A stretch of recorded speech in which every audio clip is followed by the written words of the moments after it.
Hi, and welcome to another episode of Highly Controversial.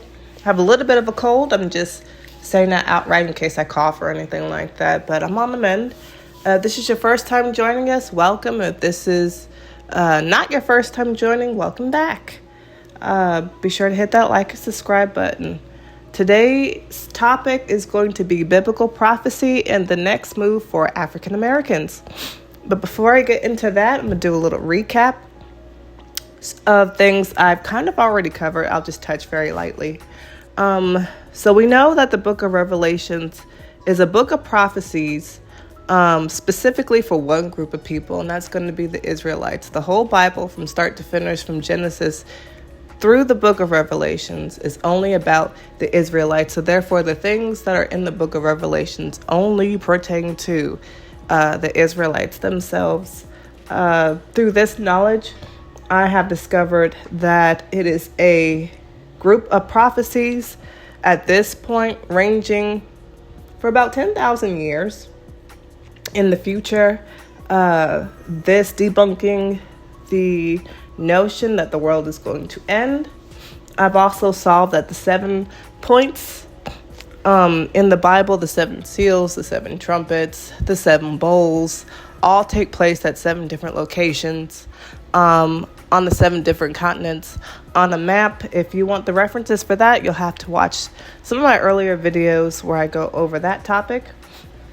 We are currently approaching on the age of Aquarius, as it is 2024, but soon to be 2025. I give or take a max of the year 2100 before people actually start taking what I've been diving into, considering it or actually taking it full-blown serious.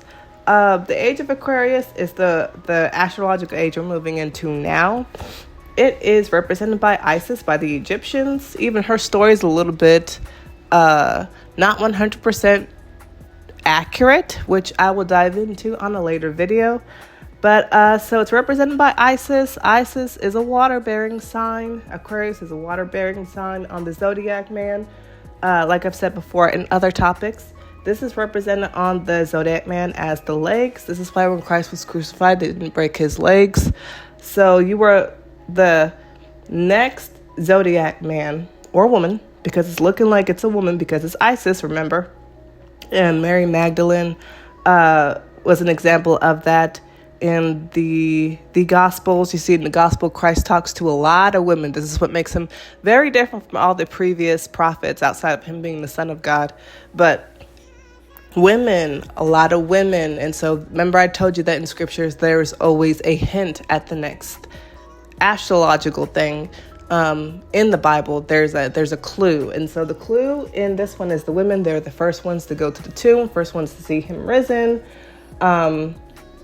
Isis is a woman, so this is the rise of the feminine. I'm sure you've heard that a lot, and you'll be seeing it quite a bit. This is where this notion comes from, and I'll cover it in a completely different video. But moving forward, Revelation 13 is the time period that we are currently living in.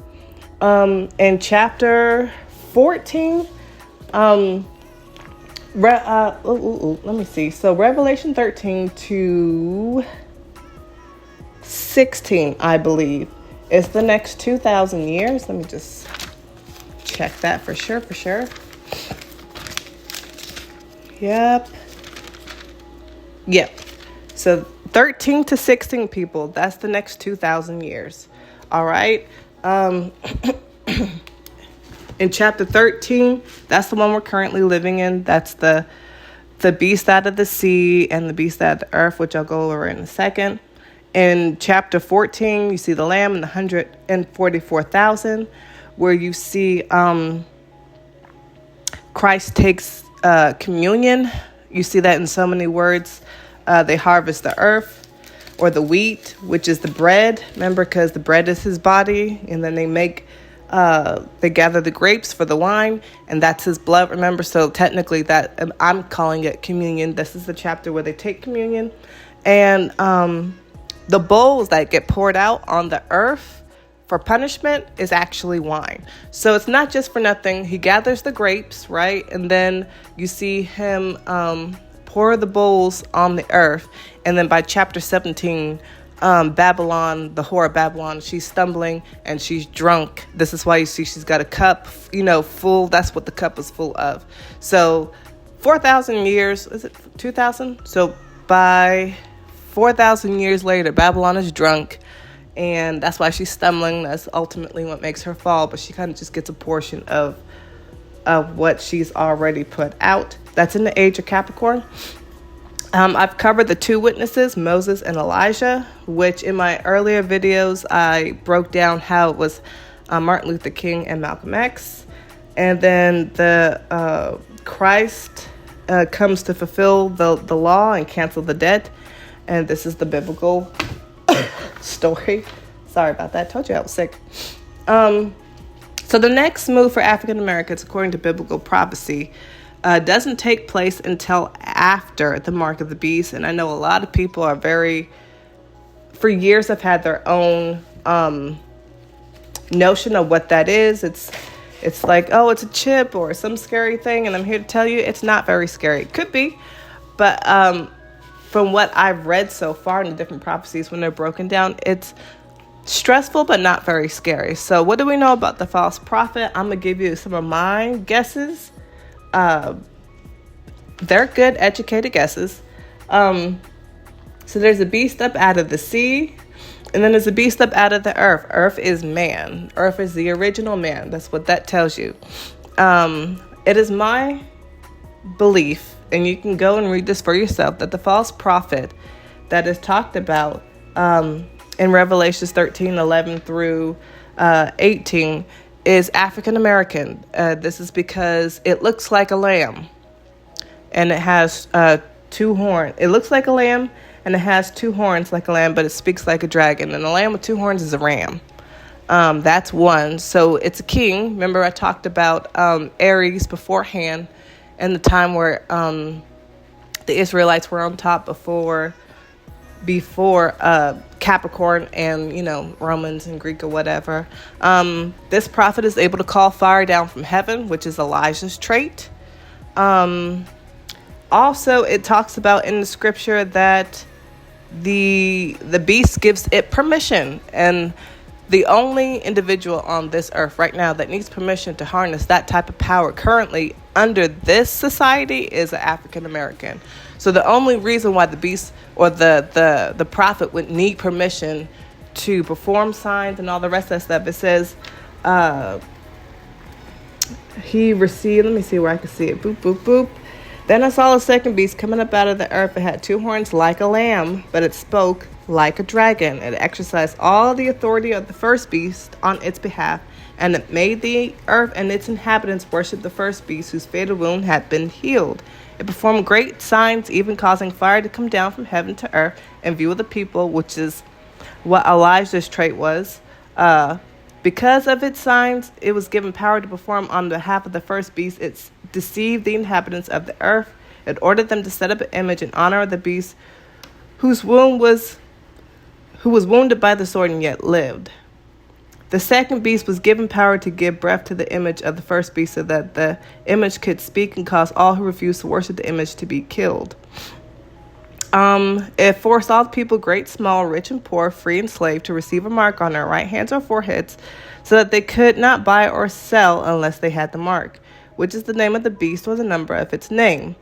Now, all that sounds very scary in light of the Catholic Church, which actually brings me to my next thing. So the beast gives this prophet permission. And so I am guessing that it's African American, not just African American. I took some time to think about it. I've watched other documentaries where they show you how the Roman numerals of the Pope's name actually equals out to 666. Also, the fact that you can't buy or sell without this mark lets me know that it's probably a form of currency, which will also tie into the topic I'm going to be talking about today.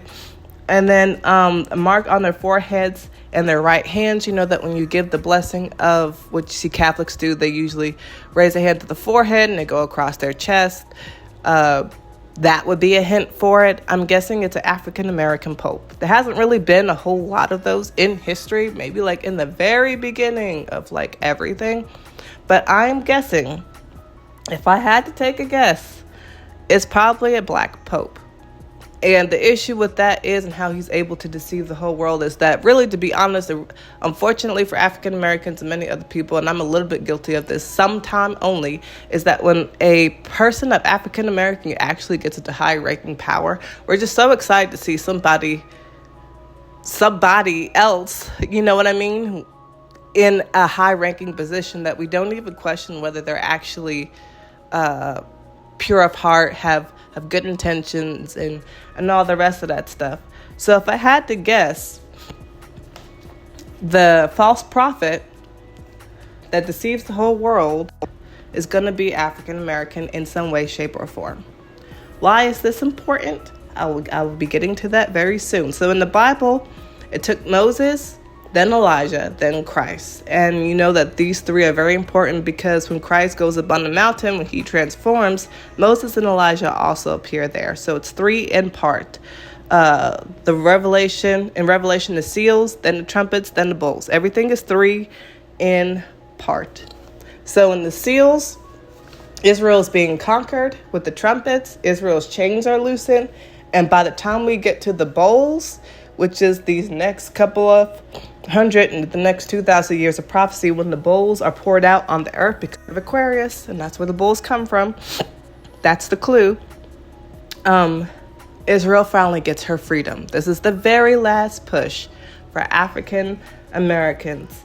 So the African American story, just so you guys know, was not over. It's three in part. The first part being slavery. The second part being civil rights and the Voting Act with Moses and Elijah, Martin Luther King and Malcolm X. And then the very last one is Christ. So Christ is the next prophet in the lineup, okay? And Christ will be Israel declaring a Declaration of Independence. Now, with each of these areas, in order to produce progress for African Americans, we held up a mirror.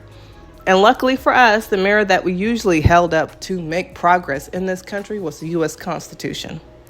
And so when we were slaves, we held up a mirror and we kind of asked for however long it took them to ask, right? Is it not fair that we should be free as you are free?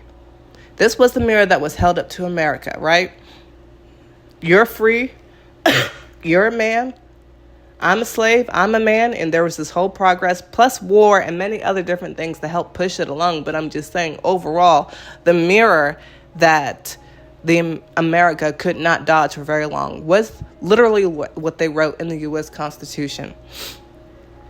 And then the next mirror that was held up for the civil rights was when we asked, should we not have civil rights and be able to vote as you have civil rights and are able to vote? That was the second mirror. If you go back, that was the mirror that Martin Luther King was trying to hold up. Equality, just like how America talked about. He held up the U.S. Constitution. This is how he changed the bill. This is the second mirror that was held up, okay? And thanks to Christ and the U.S. Constitution, we have one more mirror to hold up. The last mirror to hold up is the very last push. We will no longer have to do anything else after this. So according to biblical texts and history, Moses has already came. Moses came to deliver the law. The law was a guide to show Israel her errors. Remember in the Bible, he comes down from the mountain. He has the 10 Commandments, and the 10 Commandments were to show Israel where they were falling short. However, it was powerless to change their hearts, which is why Christ still needed to come. But before Christ came, there was plenty of prophets, and Elijah was among them also. So in the same way, and Elijah already came. Elijah came and he prophesied to Israel already. But it's one of those things where even back in Elijah's time when it was him against all the prophets of Baal. And in the same way, it was the same way when Elijah came this go around. It was him against many other prophets. And unfortunately,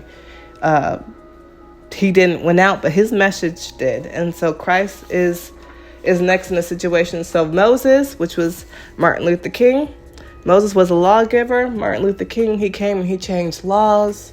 We now have the Civil Rights and the Voting Act. And then you have Elijah, which was Malcolm X, who prophesied that African Americans should raise themselves up as a nation that is within a nation, because that's what the issue is, to come out and to be separate, educated, and financially sustainable, like to be able to pull themselves up by their bootstraps without needing to beg, protest, or ask for help, right? All of this was an attempt to regain that which was lost through hundreds of years of slavery, oppression, and systematic oppression. So after these two prophets in the lineup, Christ is next, biblically speaking, right? You have Moses, you have Elijah, the next one is Christ. But not before the false prophet. Christ comes after the false prophet. So we still have to get through that. Christ comes in the Bible for a debt to be paid, for the forgiveness of sins, because the wages of sin is death. That's why he came. Our debt was too high to pay. The amount of sin was too high. And this is where the final mirror that I'm talking about comes in for the next movement for African Americans. The next movement for African Americans is to declare a declaration of independence from America. As crazy as that sounds, it'll only work when God puts His Spirit in us for us to do this. We have to look at America and notice that her debt to fix or pay back the African American in this nation is too high. It's too high. It's gone back. It's gone for hundreds of years. America's debt to the African American in this nation is too high for them to try to solve this problem. And if it could have been solved, it would have been solved already, okay? The sin that has been done is too great, and it's too high for them to pay. Not without going belly up as a nation themselves. And this is where Christ comes in. Christ comes in to pay the debt that was too high for us in terms of God. So if the African American gets serious about the change they truly need for them and the countless generations, they would need to invoke the Spirit of Christ to say, just like the founding fathers who were oppressed by Britain that wrote up a Declaration of Independence of their grievances and parted ways, African Americans are going to have to hold up that mirror and say, look, America, from the birth of this nation until now, these are our grievances against you, and go into great detail. The beautiful thing about African American history, it is filled with grievances from America of all of the ways that this has just not been working, and all the ways we tried to make it work and how it's not working.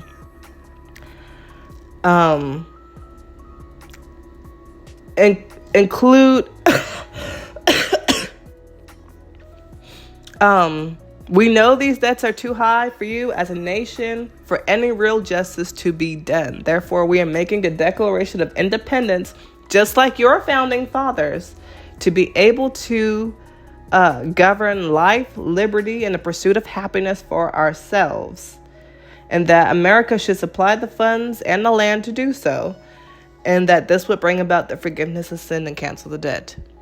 So really, we would only be using the last mirror, what the U.S. Constitution says. So when the U.S. before they became America, they had grievances against Great Britain. They're like, look, these are our grievances, and they're nowhere near like our grievances are. They listed their grievances, they signed it. We're like, and then from here on out, we are going to be separate. African Americans, when they are serious about making change, this is the very next move. You write up a Declaration of Independence. You say, here are our grievances. Remember how you wanted to separate from Great Britain? And you and your founding fathers were called brave and liberal and all the rest of that stuff. Matter of fact, the freedom that they fought for, that we also helped them to get. and still did not receive freedom till like however many years later. This is the very last push for the African American. After we do this, we won't have to do any more marching, no more begging, and we will finally be like them. We will finally be standing up and be men. Now, a couple things to point out. When the founding fathers declared a Declaration of Independence, they were called patriotic, enlightened men, and brave. But when African Americans decide to declare a Declaration of Independence, they will be called so many things, of which will be so far from what I just finished naming. So we'll probably be called unpatriotic, terrorists, whatever the case may be, ungrateful. It is not going to be an easy push. This is why I say that this is the very last push. And it's going to take God to help African Americans in this country to do this when the time comes.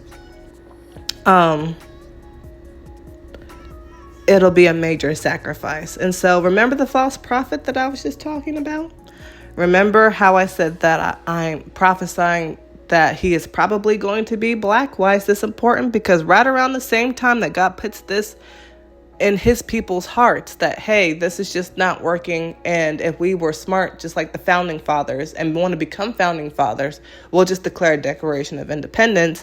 At the same time, there is going to be that false prophet who's going to be trying to persuade God's people who are still in the nation that there's no reason to leave the nation, no reason to declare a Declaration of Independence, that everything's all good and gravy, all good in the hood, there's no need to separate, that's a crazy idea. And the issue will be is that it'll be coming from someone who looks exactly like us. And so there's no greater fight than one's fight against oneself. So this is why the false prophet is so huge, because this is the final push, and whoever is swayed by the false prophet or whatever versus trying to separate with Israel, with what God is doing. This is why it becomes problematic. This is also why you can't sell without the mark, because if Israel's going to separate and become their own nation, they're going to need their own currency. And so as you can imagine, those are two different currencies right there. Okay?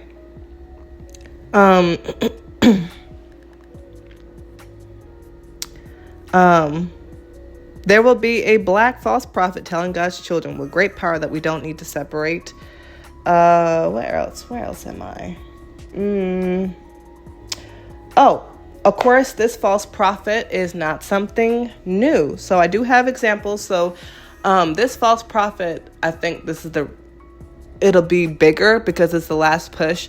But even when Israel was enslaved and wanted freedom, and you had people doing stuff like, I don't know, killing their plantation owners and getting freedom, running away to the north and gaining freedom. Those are the people who were driven by God's spirits. Like, they want to be free, or they want to fight for freedom. And then you had the blacks who were like, nah, there's no need to. Like, I'm doing good. Everything's fine. I'm not enslaved. I don't have a problem. And so you had those people, those African Americans, who are making it hard for the African Americans that were actually trying to get free. But once African Americans became free, then they still benefited, even though they didn't fight for that side. And then when the civil rights happened, believe it or not, actually, during the civil rights movement, you would be surprised that not all blacks wanted civil rights. There were a good portion of blacks who were saying that other blacks were causing trouble, that there was no need to do that. They were also on the other side of the team because it just seemed like that was the way to go to save their skin. So this false prophet of no, you don't need change coming from one of ours is not a new thing. This is just, it'll be at an all-time high for this last go round because it's very important. Lastly, to answer the question of God's children and their hearts, how could we leave this nation and be a nation all of our own after it's been hundreds of years? I'm going to say easy, because God promised to never leave you nor forsake you, and he has been with you. So when you were a slave, You were an infant. You couldn't read, you couldn't write, but you worked the land and you grew its crops and you built the nation's foundations for this country. Then when you were a child, you learned civil rights and you became educated. You learned to read, you learned to write. You became doctors, lawyers, merchants, soldiers, and political figures, etc. But even in scripture, it says, but the new message, when the new message reaches God's people's hearts, you will become like a man. It is the final push. It is the African American story in 3 parts. We walk out of this nation as a nation. That's the issue. We are a nation within a nation. That's why the problem is too big for one nation to solve. We should have separated after we were freed and declared, and started making moves for our own nation. But to be fair, jokers couldn't read and write, and at that time it was just about surviving, and it's understandably so. However, when God puts the message, the new message in our hearts, the new song that he gives the 144,000 to sing, this will be the message that they will be declaring a Declaration of Independence, and here are our grievances. We will be coming up with our own constitution after that, and our own nation, and we will have the help.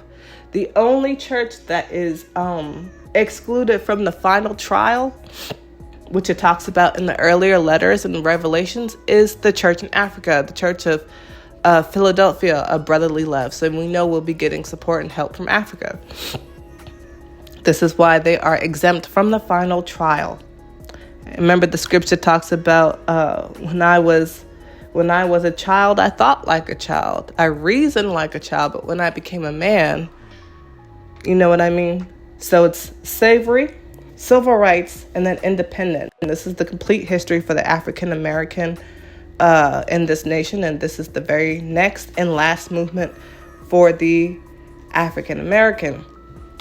For those of you in faith that don't believe this message, or who are waiting for Christ to arrive in a way that we have been made to believe that he will return, good luck passing out he's risen for an Easter Sunday when he hasn't reappeared in the way that you thought he was going to appear, and it's the year 2100, okay? It's already a bit, he's risen, he's been gone 2,000 years. Imagine an additional 100 years. In this generation or the generation afterwards, people are going to start asking the big questions, and luckily for you guys, I've already found the solution, thanks to God. For those of you who feel like economically we could solve this problem, right? No, we don't need to separate from this country. We just need economical power for the African American. Well, let me tell you,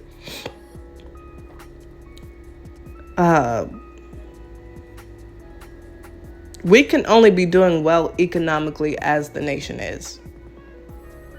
So when the nation takes a hit economically, sometimes it affects the big corporations, but it'll wipe out a lot of the black businesses. You could only do as great as the nation is doing as a whole.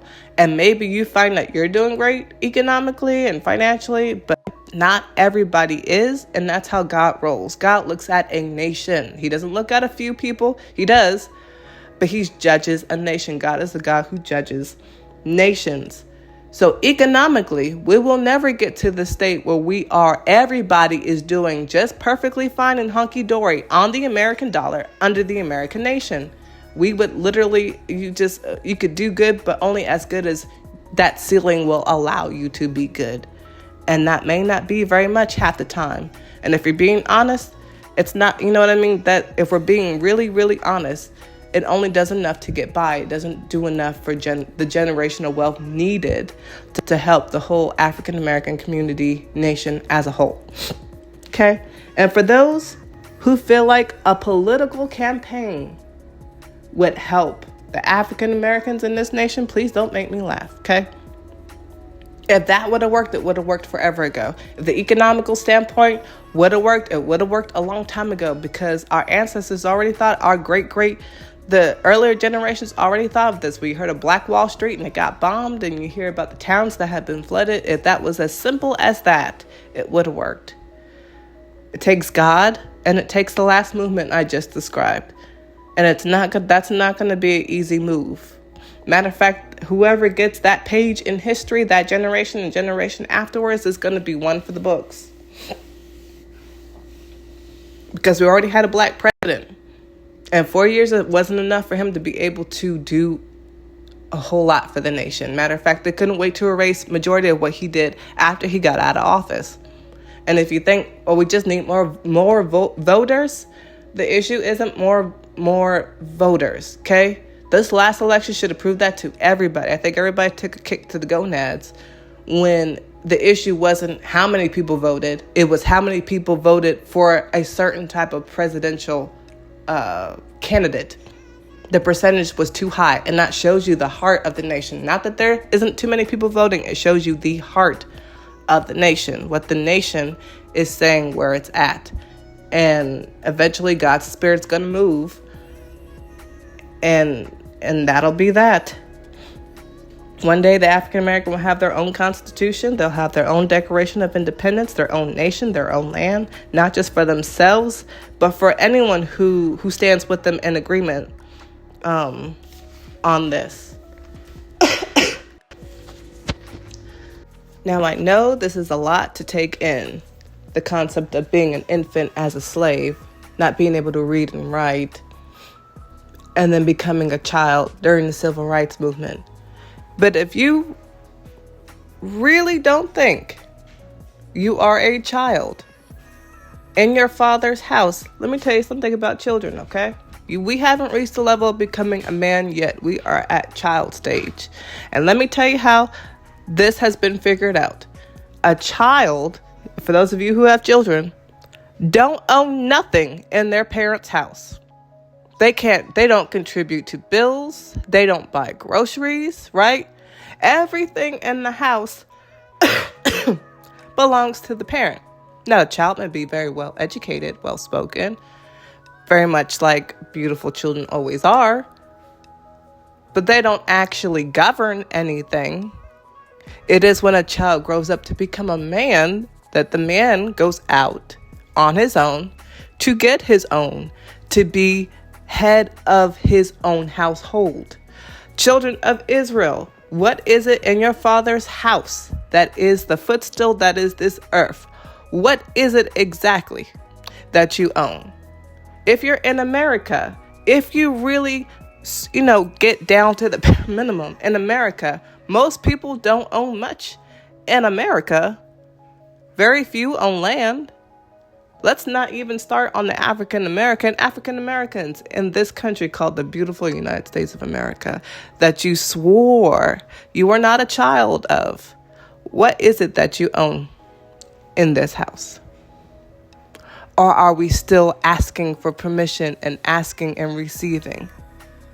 This is just a small story for you to be able to see the difference in how God runs his house.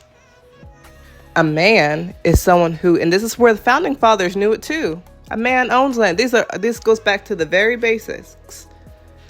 The right of liberty and excuse me, I'm trying not to be so sick. And the pursuit of happiness, right? They owned land. They had cattle. They had their guns. They had, you know what I mean? Their portion. They were men. Unfortunately, the way everything is set up, it is just not currently so. And eventually we will have to grow up to reach that state. And it won't be a bad thing. The end of slavery wasn't a bad thing. A lot of people thought it would be. It didn't turn out to be. A lot of people thought the Civil Rights Movement was a bad thing. These were not popular movements in history by far. They were very much hated. They're now popular. Now you watch it on TV. It's this whole thing where everybody tried to act like it was Kumbaya and the greatest moment in the history of moments for America. But if you asked America what America thought of either of those moments, it was like you pissed in their cornflakes. But they turned out to be really good things. And although declaring a Declaration of Independence seems harsh, I bet it yields more good fruit than bad. This is highly controversial. Thanks for watching, like, and subscribe.